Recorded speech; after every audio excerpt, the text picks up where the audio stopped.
Talk in the Development Reimagined series. I'm Megan Joyce. I'm a student in the new Innovation and Field Development PhD program in the School for the Future of Innovation and Society. This talk is a key piece of the IGD PhD program as it's entirely planned and organized by its students. The discussions that we've had so far this semester have focused on informal economies, management of extractive industries, and the role of arts, culture, and design in development. In today's talk, Arts, Culture, and Decolonizing Development will focus on strategies from the emerging field of creative placemaking and the potential to leverage arts, culture, and design for addressing a community's needs. I'm pleased to introduce as our speaker today Dr. Maria Rosario Jackson. She joins us from the Herberger Institute of Design and the Arts, as well as the Watts College of Public Service and Community Solutions. Maria's expertise is in comprehensive community revitalization, systems change, and arts and culture in communities and dynamics of race and ethnicity. She's worked widely with philanthropy and governments advising on strategy, program design, research, learning, and evaluation. She's served on the National Council for the Arts and has worked with the Kresge Foundation as well as the Urban Institute in Washington, D.C. After Maria's talk, there will be about 10 to 15 minutes for audience questions, which will be moderated by my colleague, Kevin Johnson. I'd also like to introduce Santiago Lopez, who's taking technology today, and Clinton Ricewig, who I think just stepped out, but he's been the one greeting all of you as you come into the room. We also need to invite you to the Terrace Gallery after the talk for some refreshments.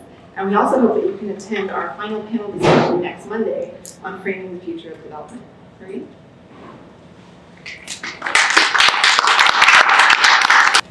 So good afternoon, everybody. You guys are here on a Friday afternoon. Committed. Thank you, Megan, for inviting me to share some thoughts. So my background is not originally in the arts. My background's in urban planning and community development. And for the last 25 years or so, I've been working in those fields with one foot in arts, culture, and design. And specifically with an eye towards understanding how central it is to ethical and equitable community planning and development.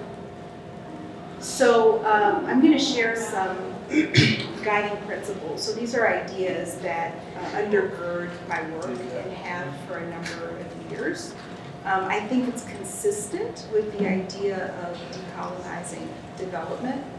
And but I want to start with a little bit of personal background about why, as an urban planner, work in this space, which has not always been encouraged, and in my own early career in particular. So planners typically deal with things like housing, transportation, environment, what else? Parking, but very obvious things that have to do with the functioning of the city. There's some planning emphasis that's focused on development, community development, specifically with equitable outcomes in mind. And when I was started on this path of looking at arts and culture, by extension design in the realm of community development and planning, often colleagues, well-intended, would say, why are you doing this? Like, okay, you're supposed to be interested in low-income communities, in improving quality of life, in community development. Why are you doing this arts and culture stuff like it was off mission? And early in my career, it would just take me off, but I didn't know how to respond. But something in my gut told me that this was what I was supposed to be doing. This is what I'm supposed to be focused on. And it wasn't until later that I was able to articulate why it was, and some of it is very personal, but the more general part is that if around the world and throughout the ages, in strategies to disempower people or to subjugate, and this is all over, and throughout the ages, the first line of attack is often to strip away one's ability to make meaning, right? So to strip away the ability to control your own narrative, to assert aesthetically, to create your own rituals, to have your own point of view, which is so much of that activity is connected to what we as humans do through art and through cultural practices. So if we know historically that that is a tactic to disempower, to subjugate, to colonize, then why don't we think of it as central to how we build communities up? And what would it look like if we did think about control of narrative, aesthetic expression, making meaning, as central to how we think of development and how we think of healthy places where people can thrive? Does that make sense? Mm-hmm. So that articulation of why focus on this in a space that otherwise doesn't really consider or hasn't historically considered arts and culture as part of its core. I think that's one rationale to put forward. So Megan mentioned the concept of creative placemaking. How many of you have heard that concept before or heard the language? Yeah. So some people like the language, some people really don't like the language. Creative placemaking has been put forward, and an alternative has been suggested as creative placekeeping.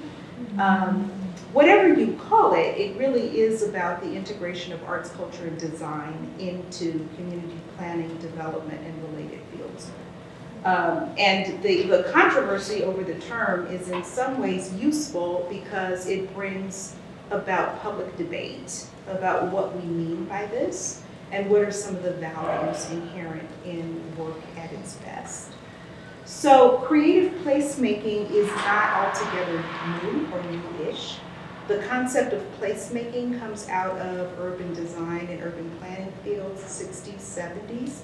And it was, in a sense, a response to planning practices that had gotten away from centering humans as the inhabitants of a place, and had gotten away from creating the kinds of communities that were walkable, that were of scale, that felt comfortable, and had also gotten away from people exerting their own agency in the creation of their built environment and place. So this idea of placemaking was a way to counter that. It was in some ways a reaction to a set of planning practices and decisions that turned out to deliver environments that were not optimal and often deeply inequitable along racialized lines often. So creative placemaking was coined in 2010 by the National Endowment for the Arts in collaboration with the Mayor's Institute on City Design. And it was during a time when, through the Obama administration, there was a lot of interest in the convergence and intersections of different policy areas. So how did housing connect to transportation? How did transportation connect to education? How does education connect to health? All of these things are interrelated, and they show up in people's lives and in their communities. They're all co-located, and they're, even though at the federal level and in government, often they're treated in policy silos. In fact, they're very connected. And at this juncture in history, there was a revival of interest in comprehensive strategies and how these fields could intersect. And the National Endowment for the Arts was very interested in making sure that the arts was involved in that and had a place in these conversations and these initiatives that had to do with comprehensive ways of addressing place-based issues. Does that make sense? So this idea of placemaking, creative placemaking, emerged as a calling card, if you will. That there was this practice, that there were these ways of participating through an arts and culture lens that allowed for there to be a place alongside these other policy areas to address issues. So this is all very promising, I think. We're in a moment where the concept of creative placemaking has gotten some traction and continues to build momentum, and also at a moment where we need to make some judgment calls and quality assessments about the kinds of practices that are worth putting forward if you're interested in equitable outcomes, and the kinds of practice that one wouldn't want to encourage. So I think that this is my personal opinion. I think that at its most impactful, particularly in historically marginalized communities, creative placemaking is very much related to a decolonizing process. So I want to go through some of these guiding principles that undergird an understanding of how we should look at arts and culture through a more expansive prism. And then we can get into, I actually like conversation, so maybe we can move through some of the remarks into discussion. I think that's, it's a small enough group, I think we can do that comfortably. Okay, so one premise is that creativity isn't one of the things that gets included. Right, so what are some of the things that get included? You think about the quality of the architecture of a place, or its physical location and proximity to some natural feature, like it's by the beach, or it's near a lake, or it's in the mountains. Or you might think about industry that has settled there and think of that as an asset. So there are these lots of ways that people think about assets in communities, but a lot of times we don't think about the creativity of the people who live there as assets. And I would argue that it's something that we should consider. Second, cultural self-determination is a crucial dimension of equity. So when we think about social justice and equity, a lot of times it is focused on, is there adequate and appropriate affordable housing? Are people being able to engage public systems in ways that are viable? Is education quality and available? Are there ample opportunities for employment and entrepreneurship? We don't often think about what kind of control do we have over our own narrative, or what is the quality of our ability to do all of the things that we talked about at the top, right? To make meaning, to assert, to express, to be culturally self-determined. So I argue that that would be an important and critical element of equity. Cultural participation takes many forms and happens in a wide range of venues. It's not limited to audience participation and formal cultural venues. So our default notion often of arts and culture is that you go to a museum and you go see art, or you go to a play and you go witness a performance. Or there is a default that is often about presentation of artistic work and consumption. And I would argue that that's certainly an important way that we experience art as a society, but in fact we also make, we do, we teach, we learn. There are all of these other verbs that have to do with how we engage in art practice. In addition to consuming art or participating as audience, and that arts and culture doesn't just happen in those places that are anointed as arts and culture temples, right? That arts and culture can happen in a lot of different venues, in streets and commercial venues, in schools and churches. It is in fact much more broadly potentially available than one would think. This one sometimes is difficult for people to grasp, but art process can be as important as, or in some cases even more important than art product.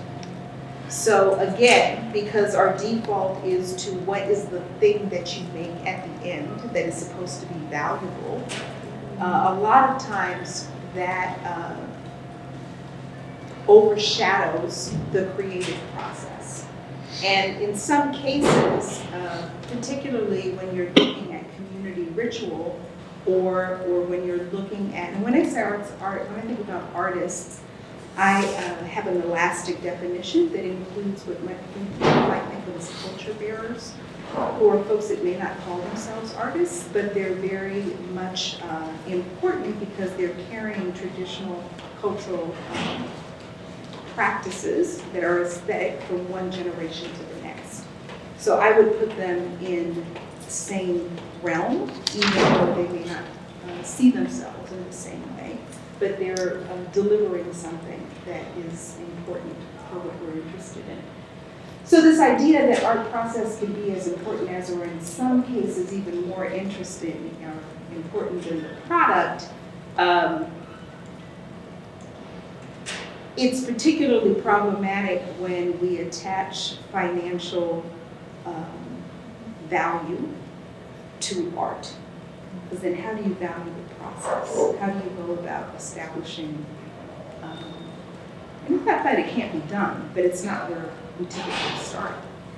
And just as an example, many years ago, I was on a panel adjudicating some awards that were going to be allocated to people doing creative placemaking work. And it was an eclectic panel. I was working with a curator who was also on this team. And we got into a debate about whether one particular proposal was strong or not. And the agency that was funding the work had as its criteria excellence. And from her curatorial perspective, the organization did not deliver excellent art products. And she's used to curating things for visual art shows, right? Exhibitions. And from my perspective, as someone that was coming at it from a community development lens, the process that the artist had proposed to take the community through, which was about creating places, creating more meaningful places. So it wasn't about ultimately was the place more visually stunning, let's say, but it was about was the place now more meaningful. You guys, you understand what I'm saying? Yeah. So from my perspective, it wasn't what the place looked like at the end, the building. That was less important than the fact that people were going to experience something that created a new relationship to the place and actually created a new narrative and a new way of them to connect to this place. So for me, that was excellent. For her, she was looking at the product to be excellent. So there was a difference, not in our embrace of the idea of what is excellence, or that excellence should be a characteristic to aspire to, but what was the purpose, what was the intention of the work. So this one is sometimes we're on a journey in trying to understand how to also elevate process. Artists and designers have many kinds of relationships with publics and roles within community, and I say publics intentionally here rather than audiences because publics is a much broader umbrella that encompasses audiences but isn't limited to that relationship. And again, there are many ways to be an artist, there are many ways to be a designer, and inherent in those different paths are different ways of connecting with people. Not always as clients or patrons, but also sometimes as co-producers or other identities that express the relationship between the two parties. And I've said this for a number of years now. We think a lot about, in other professions, how people help us take responsibility for something. So like a financial planner helps you take responsibility for your finances and your financial well-being, but you're taking responsibility for it. It's not their job to go do it. They're helping you plan. In my opinion, sometimes at its best, the medical profession helps you take responsibility for your physical and mental well-being. And that's how it's practiced. We don't really think about who helps us take responsibility for our creative lives. And sometimes that is the role of an artist and a designer. And it's not necessarily in a teaching way. Sometimes it is in a different kind of relationship to public. So arts and cultural activity is intrinsically important, period. It can also contribute to other community issues and dynamics. When I started doing this work, there was a raging debate about whether art was for art's sake or whether art was for instrumental purposes, and big divides about whether one was superior to the other. The art for art's sake, you can always say that the rest of it was not art, that it was something else. And I would contend that it is actually not that dichotomous, that part of the value of arts and cultural activities is that it can hold multiple meanings concurrently. So examples of roles of arts and cultural activity in communities. So this came out of work that I did when I was at the Urban Institute, and it's corroborated with work that colleagues did from other churches. But particularly when you think of active arts engagement and collective active arts engagement, there's connection to civic participation, to the idea of social capital. How many of you are familiar with the notion of social capital? Yes, so the ability to come together and act, assert and act. Bridging capital is outside of your immediate group. Bonding capital is strengthening ties within the group. It contributes to agency, both individual and collective, so your ability to act.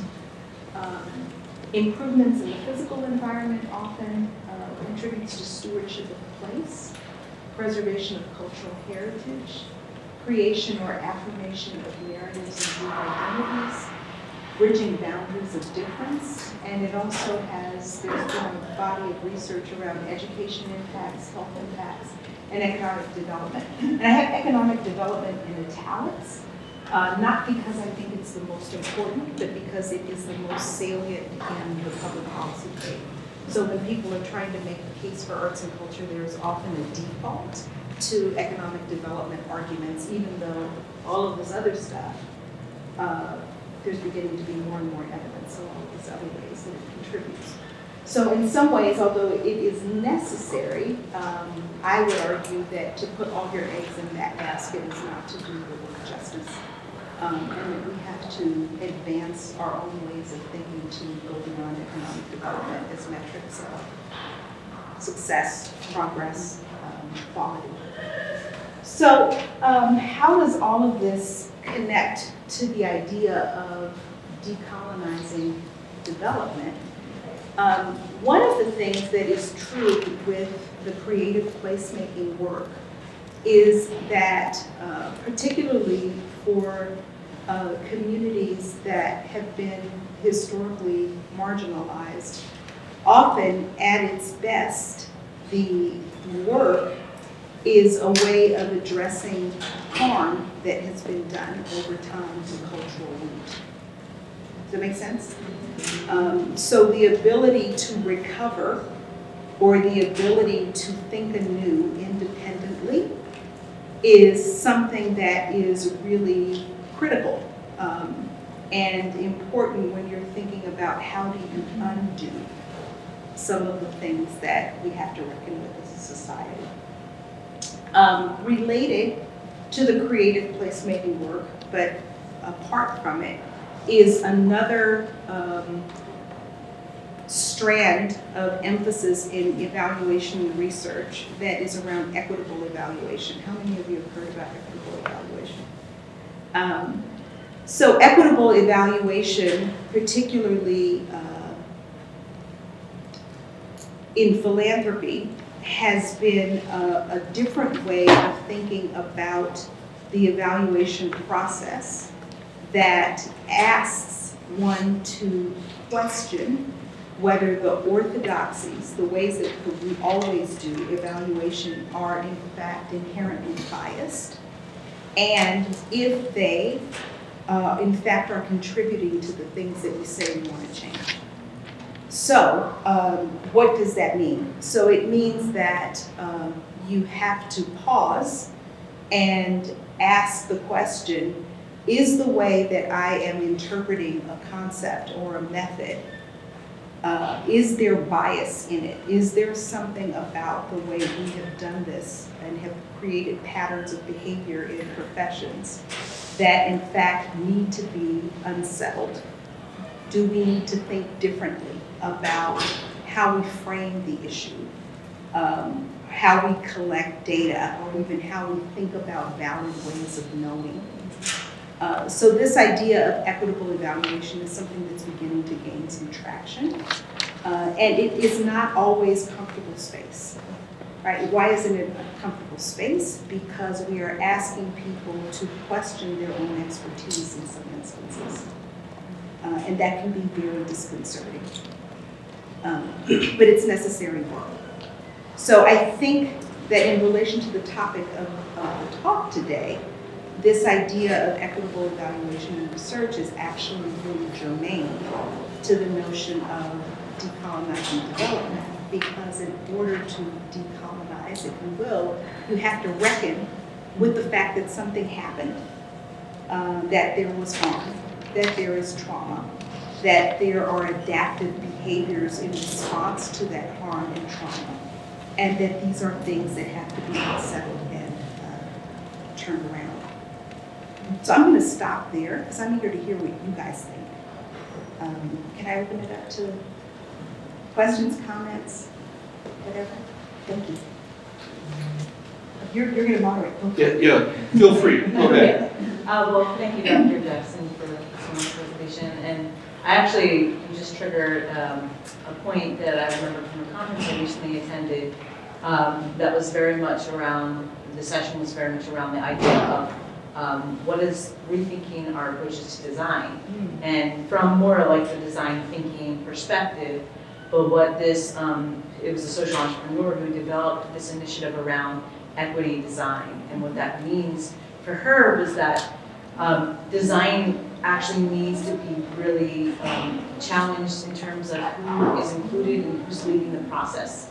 And really in this context of decolonizing development, it fits really well because her approach was that we have both designers, the equity designers are those who are directly impacted, who have lived that experience, who can empathize from that actual lived experience rather than trying to impose or project these ideas from an outsider's perspective. And then you have that allies who actually work with equity designers, and you need both. You need that facilitated relationship that can really support each other.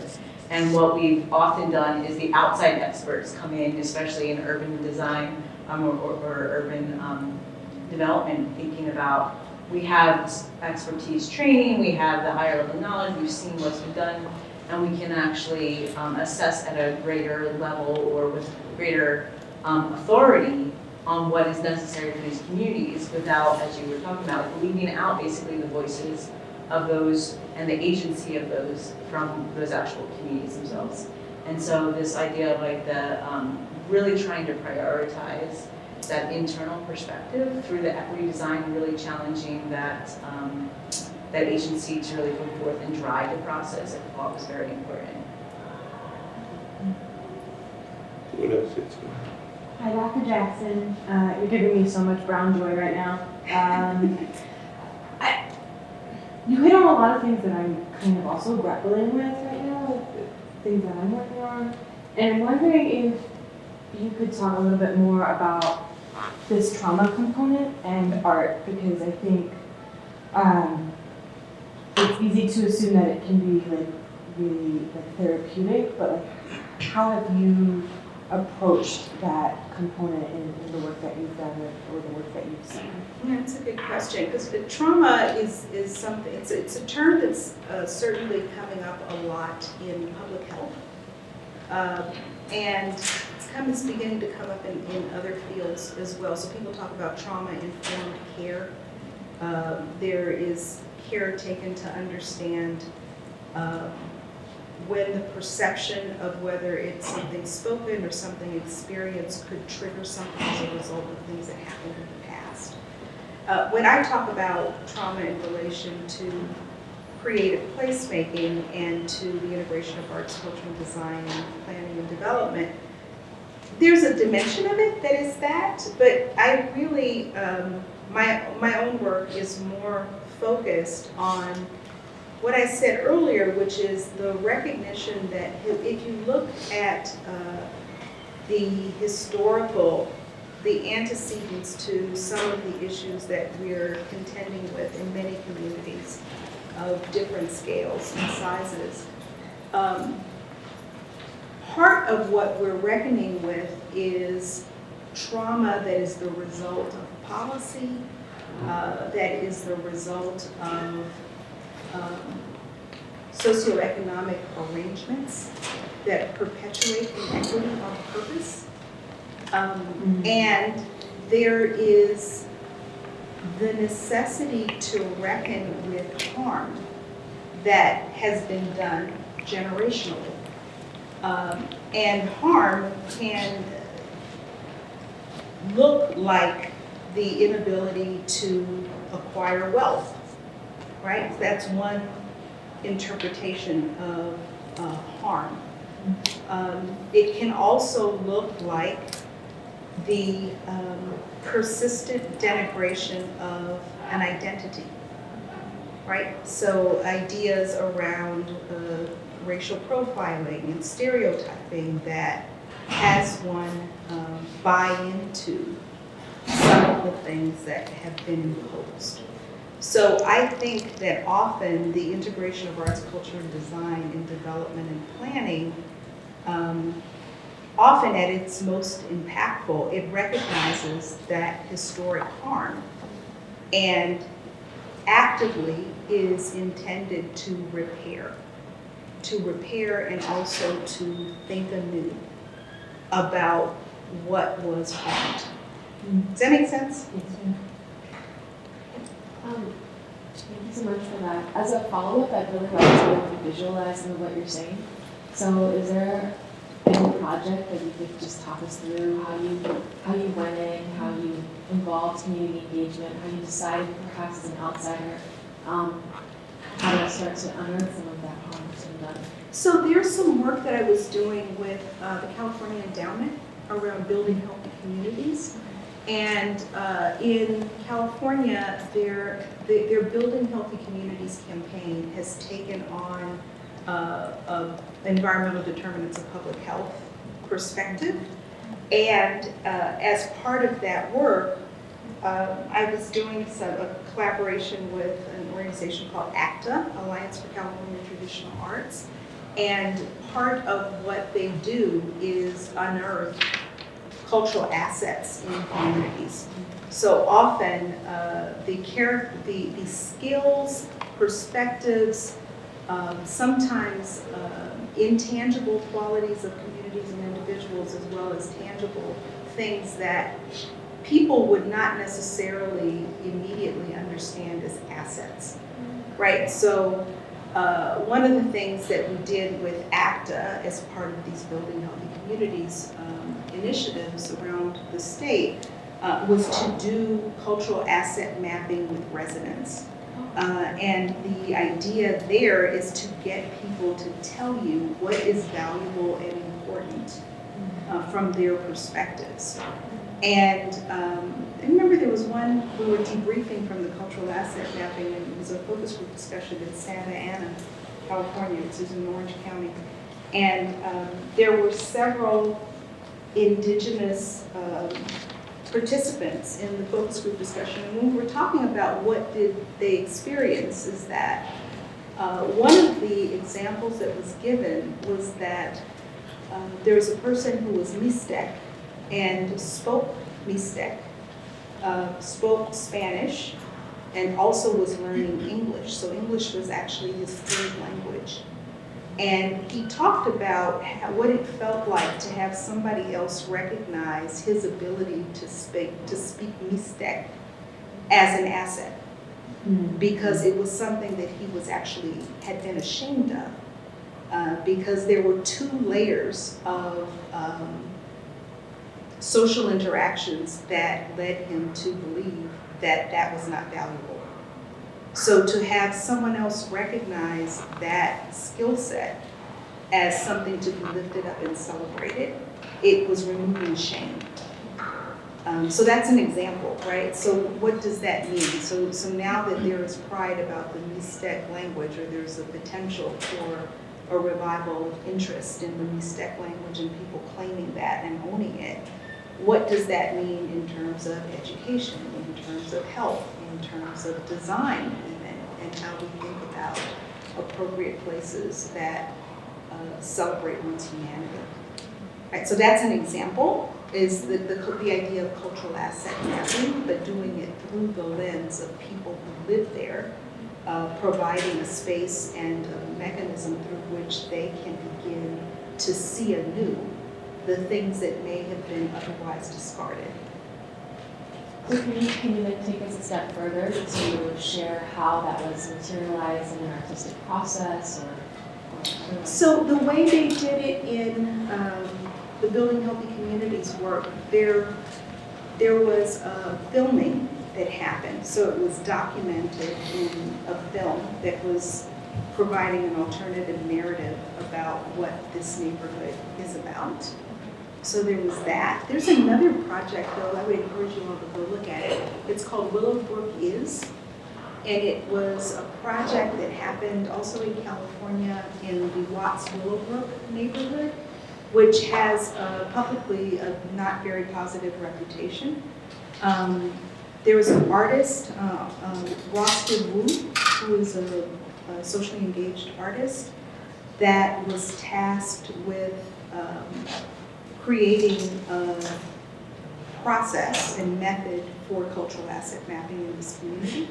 And they did a series of interviews, they did surveys, and what they ended up producing, they did a video, a book, and they had a house tour. Now what's interesting is, how many of you know what house tours are? So often, mostly in very well-to-do neighborhoods, people will sometimes open up their homes to outsiders, so they come in and see either amazing design, or it's a historic property and it's an opportunity to see something that is very special and valuable, and seen as important aesthetically and otherwise. And this is not an unusual practice in some places, but it's not something that typically happens in low-income neighborhoods. And what he did was organize a house tour in this neighborhood.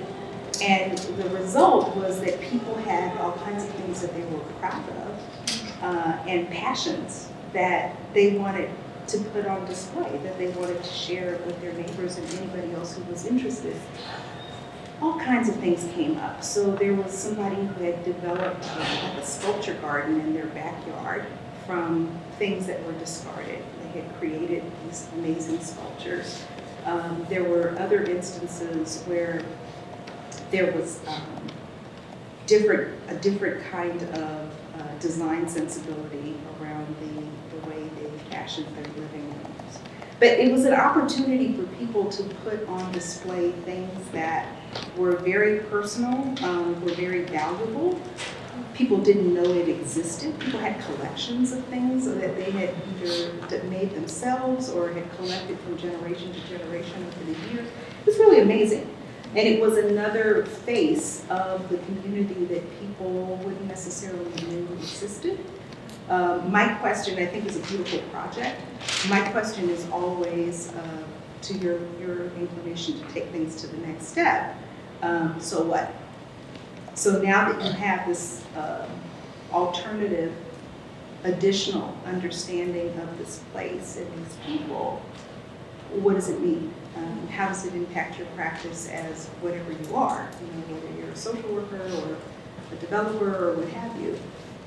Now that you have this information, you're responsible for it. What do you do with it? How does it impact your work? And I don't know the answer to that yet. This is all new to me. It's really fascinating.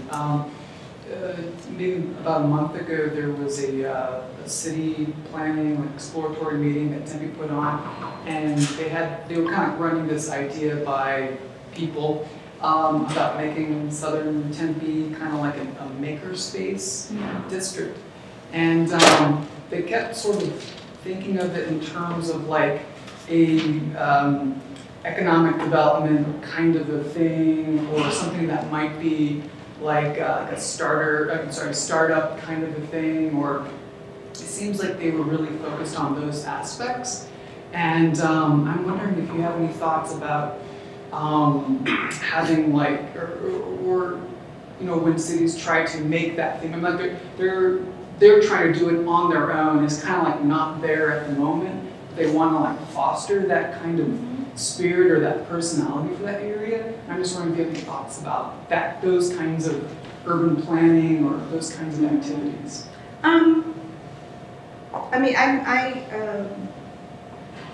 I think that an infusion of appreciation for creative process and aesthetics is usually really healthy. I think that good creative placemaking always starts with some sensibility for what is. And I think the challenge and what one wouldn't want to perpetuate is pretending that a place is tabula rasa, right? That nothing was there. And you'll see that a lot. Sometimes, when... That was their attitude. Yeah. Like, not just buildings and empty warehouses. When you see coverage of some forms of development, sometimes you'll see a comment like, it was a wasteland. There was nothing there. That kind of thing. There's always something there. Reckoning with that and taking responsibility for how you respond to that is part of the work. So I don't know enough about the particular project that you're describing to have a specific opinion about it, but in terms of practice, I think that it's really important to reckon with the history of a place, not to be handcuffed by that, because places evolve, they are not static, but to address development in ways that are respectful and ethical. I think you can't come in with an ahistorical lens. And again, I don't know what's going on in the particular project. It was sort of it was one meeting, and they were kind of trying out the idea and sort of also looking for ideas too.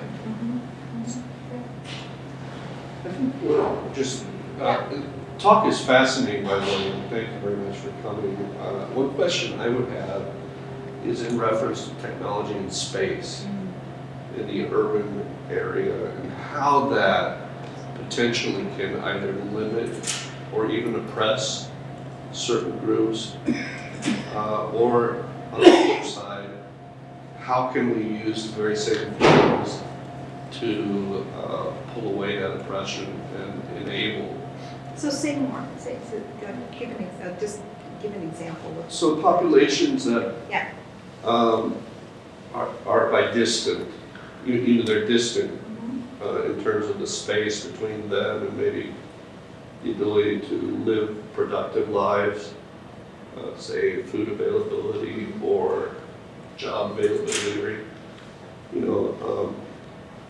Brooklyn, New York is very compact, and so it's easier to get around than it would be here, where the spread out nature of the urban area is much more problematic, right? And then technology is just more of an open question in terms of what you might think that has to do with these issues, whether it helps or hurts. I think What's going on? you do both, right? I think it's a tool. It's a tool. I think that there are instances where technology has been beneficial and impactful by connecting places that are remote and remote from each other. So even from a political perspective, to the extent that there is the ability to form a cohesive identity through technology that then has implications for a collective that maybe wouldn't potentially be as strongly a collective without that kind of thread, I think is an example of where it could be beneficial. Do you have an example? Are you thinking about something specific? Not really. Yeah, Interested in your opinion. it's a good question. It's a good question. Thank you for your thoughts today. And you're talking about sort of that some social evaluative piece where you're looking at how damage has been done over time to a community, and that could be a community anywhere. And kind of how the overarching organizations and institutions that frame how community development is done in different instances, how they might react to talking about the importance of art and culture, which traditionally hasn't been important to them. What are, in your opinion, are ways to shift their paradigm and their thinking and show them the value of it? Because a lot of times the opinion it doesn't really matter. Well, a lot of times, many of the things that I was trying to debunk in the guiding premises is that that's part of the work, right? Is that there's a tendency to default to really narrow interpretations that can render a possible integration of arts and culture not that valid. So I think opportunities to expand the prism through which arts, culture, and design can be understood as central are really important. Multiple exposures, I think, are really important. I also think it's really critical to build connections to ideas that come from areas that are surprising but are relevant. So one body of work that I've been following for a while and I'm passionate about is some work that the National Endowment for the Arts is doing with the Department of Defense, with the military. And what they're doing, they're working with an organization called NICO, which is the National Intrepid Center of Excellence. And they're working with both active and retired military who have post-traumatic stress disorder and brain lesions as a result. And the reason that the military agreed to enter into this partnership was because nothing else was working. And the military personnel that are impacted have been working, in this case with arts therapists, so there is some of the therapy piece in here, to address trauma. And they've gotten some really amazing results about what happens when people are in creative flow and they are making and expressing the chemical changes that happen in the body, the neural paths and the neuroscience that is applied to understand what's happening to your system. And gives me chills to think about, that there are these well-documented now ways of thinking about how arts and culture can be impactful in that way in this clinical setting, art making really, active engagement. And I keep asking, I'm still affiliated with the National Endowment for the Arts, I keep asking, what are the implications for that work outside of clinical settings in communities as we think about other kinds of trauma? And I think that there is potentially quite a bit of traction that could be gotten if it's framed right. And if the transition of the idea, the concept and experience in one place can travel outside of that context into a different way of being available, right? So what happens when you take that, it's interesting, there's a lot of innovation that actually comes out of the military, and we don't think about it that way. But in this case, it is pretty amazing to hear veterans talk about, and veterans' families talk about how impactful art making has been for them from a mental health perspective. Again, I'm very interested in trying to make the connection to community development and related fields, and how we think about both amenities and lifestyle possibilities that don't exist in a lot of communities. And that doesn't mean that that's going to fix everything, right? Because a lot of the challenges are structural, or the source is structural. And if we don't deal with the structural sources, it's Band-Aid, generation after generation.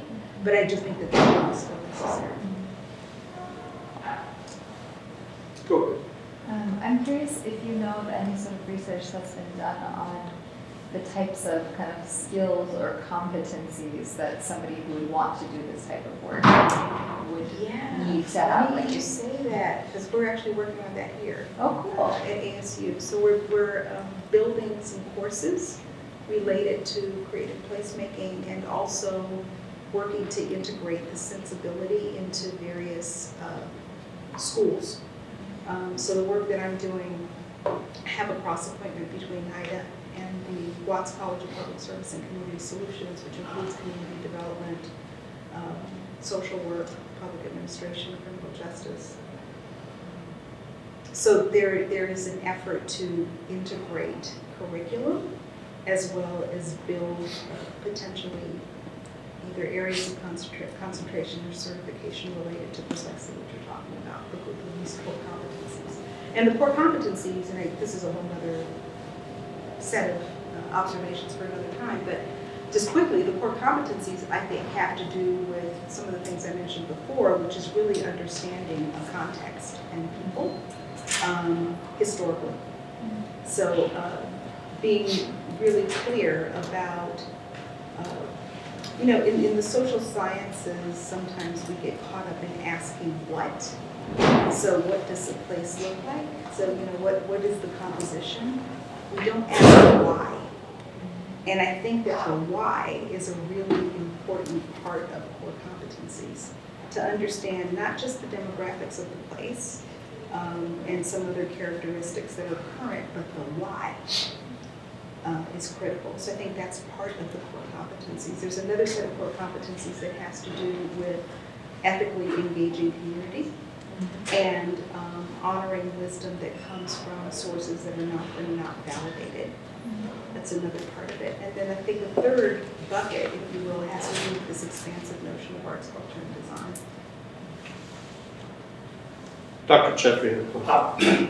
Dr. Jackson, thank you very much for coming here. I know you have a terribly busy schedule.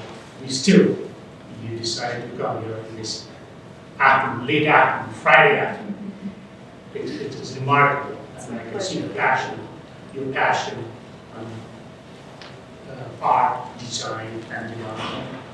And we have a lot of young learners in this room, and I have seen many learners in the past going out there in the community. And in the case of art, for example, or culture, studying a specific set of culture and giving their own sort of identity to the culture or spin to the culture, choosing a particular element or aspect of that culture. And in that way, it is neither their fault or the community's fault, but certain part of the culture or the art gets highlighted while the others get not so much talked about. They're probably equally important. So what do you suggest to this young learner who is very hungry? And I can see that they are Friday afternoon too. They are sitting here and passionately listening to you and asking all kind of interesting questions. So what is your suggestion for them in terms of what should they do when they go into the community and try to do their research? I actually thank you for asking that question, and thank you for being here as well. I think that working in someone else's community is a huge obligation, or huge, let me not say obligation, it is a huge responsibility, something that should not be taken lightly, and something that you should earn. And I think that there, too often, the work to engage in an ethical way is insufficient. So the understanding of, again, the why, not just the what, but the why. The sensibility about people's connection to that place. Being able to be humble as you go into a place is another piece of it. I know when I work with my students, and Megan will remember this, there's an exercise that is just one of many things that needs to happen to prepare to be a responsible guest in someone's place. And the exercise has to do with unpacking your own baggage, right? We all carry baggage that has formed over the years from lots of different sources. And if you don't reckon with that before you enter a place that is unfamiliar to you, or that you think you're familiar with, that you might not be familiar with, you're bringing that's in my perspective, that's unethical practice. So, and it's simple, and it's you think that there's a place that is the subject of your interest. I think it's important to contemplate it and think about what are the things that you think you know or feel about that place, and be explicit about them and write them. That's a really simple exercise. You do it on a piece of paper. You write that down, and then you think about what is the source of that. And that's when you have to reckon with, I experienced this personally, or this is what I learned through the media, or this is something that I just made up because I have a prejudice, and that's what I think. But to, in an uncensored way, be able to account for the source of your current relationship to that place is a really important step before doing work. So that's just one. But I think there's a whole suite of things that has to happen that prepares, whether it's a student or faculty, either way, to engage in ethical ways. And there's all kinds of things that have to do with transparency and humility. But that's just a very small answer to your very important question. Time for one more question, if anyone would like to ask it. I already answered the Go ahead. This kind of builds up your last comments, and thank you. This idea of different ways of relating, and you mentioned it more in terms of the technology and the wisdoms that people and communities bring. How does the processes that you use for creative placemaking really open up those spaces for different ways and fostering different ways of relating to the world around us, to our communities? Yeah, I think you have to be really intentional about it. And you have to get past tolerance of difference to curiosity about difference. Because there are legitimate multiple ways of seeing the world. And if we're only in the space of being tolerant enough to hear it, but you don't take the next step to be curious about it, it's really a missed opportunity to do better work. All right, well, thank you very much. And that's